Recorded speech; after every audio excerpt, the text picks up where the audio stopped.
दोस्तों, आज हम लेकर आए हैं आप लोगों के लिए एक बहुत ही मज़ेदार कहानी। कहानी बहुत ही सुंदर है। आप लोग ध्यान से पढ़ें और सुनें तो आपको बहुत मज़ा आएगा। कहानी का नाम है पप्पू का नया जूता। तो चलो दोस्तों, हम प्रारंभ करते हैं कहानी। अगर दोस्तों आपको पसंद आए तो प्लीज़ लाइक एंड सब्सक्राइब ज़रूर करना और आप कमेंट कर कर हमें बताएं। चलो प्रारंभ करते हैं। पप्पू गांव का सबसे शरारती लड़का था।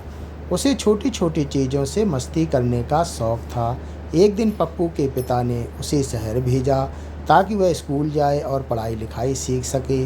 पप्पू बहुत खुश हुआ, लेकिन उसका असली मनोरंजन तभी शुरू हुआ जब उसने शहर में नए जूते देखे। पप्पू के गांव में पुराने जूते थे जो हर तरफ से फटे हुए थे। जब उसने नया जूता देखा तो उसने तुरंत उसे खरीदने की जिद कर दी। पिता ने मना किया, लेकिन पप्पू की हंसी और प्यारी नज़ाकत के आगे मजबूर होकर उन्होंने जूते खरीद दिए। पप्पू खुश हो गया और नए जूते पहनकर पूरे गांव में घूमने लगा।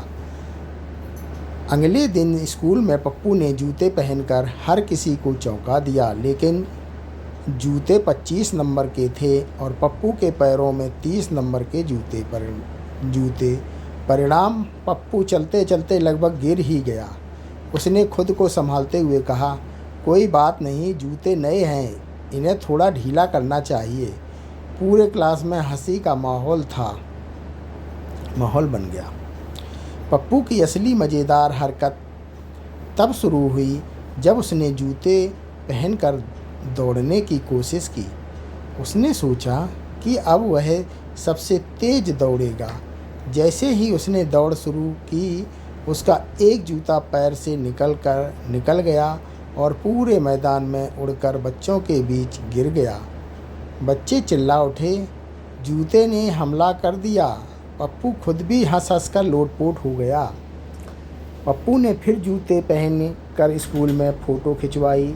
उसने कहा, इन जूतों में मैं मशहूर हो जाऊंगा। फ़ोटो खिंचाने के दौरान उसने गलती से अपने नए जूते का फीता किसी की टेबल पर फंसा दिया। जैसे ही उसने टेबल हिलाई, सारी किताबें और कापियां गिर पड़ीं। शिक्षक ने पप्पू की ओर देखा और बोला, पप्पू, क्या तुम स्कूल में एमएमपी यूएमपी शुरू कर रहे हो? पप्पू ने मासूमियत से कहा, नहीं सर, जूते ने खुद ऐसा किया। घर लौटकर पप्पू ने सोचा कि नया जूता पहनकर स्कूल में मज़ा आया, लेकिन असली मस्ती तो अब शुरू होने वाली थी। अगले दिन पप्पू ने जूते पहनकर गाय के साथ दौड़ लगाने की सोची। उसने सोचा कि नया जूता उसे सुपर हीरो बना देगा। जैसे ही पप्पू दौड़ा, गाय भी दौड़ पड़ी। पप्पू गिरा, जूते फिसल गए और पूरा गांव हंसते हंसते लोटपोट हो गया। पप्पू ने अपने जूते पहनकर साइकिल चलाने की कोशिश की। साइकिल पर चढ़ते ही उसने देखा कि जूते पैडल पर में फंस गए। पप्पू साइकिल के साथ गोल गोल घूमता रहा। गांव के लोग आए और बोले, पप्पू, यह जूते जादुई हैं या तुम जादूगर?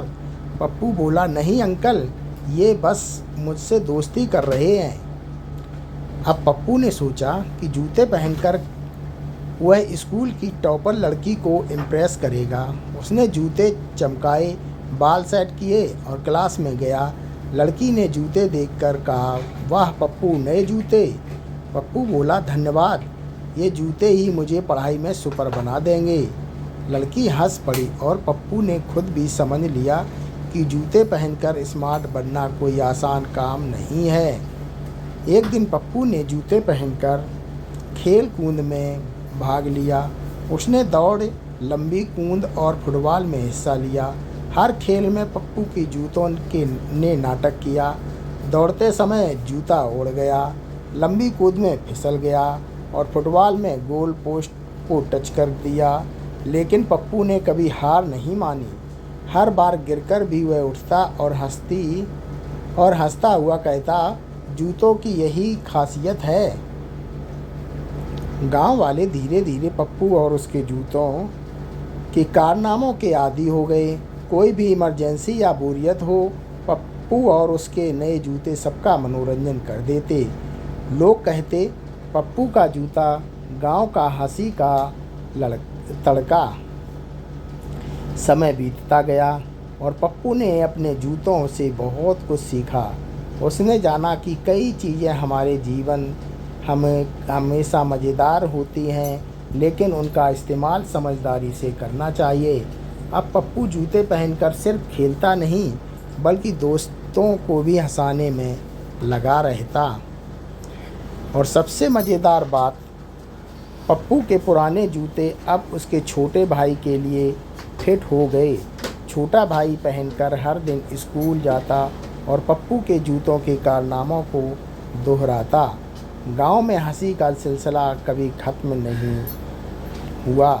दोस्तों, आपको ये कहानी कैसी लगी? अगर पसंद आई हो तो प्लीज़ लाइक एंड सब्सक्राइब ज़रूर करें और कमेंट में हमें बताएं, जिससे हम आपके लिए और नई और बहुत अच्छी सी मज़ेदार कहानियाँ लेते आएँ। धन्यवाद।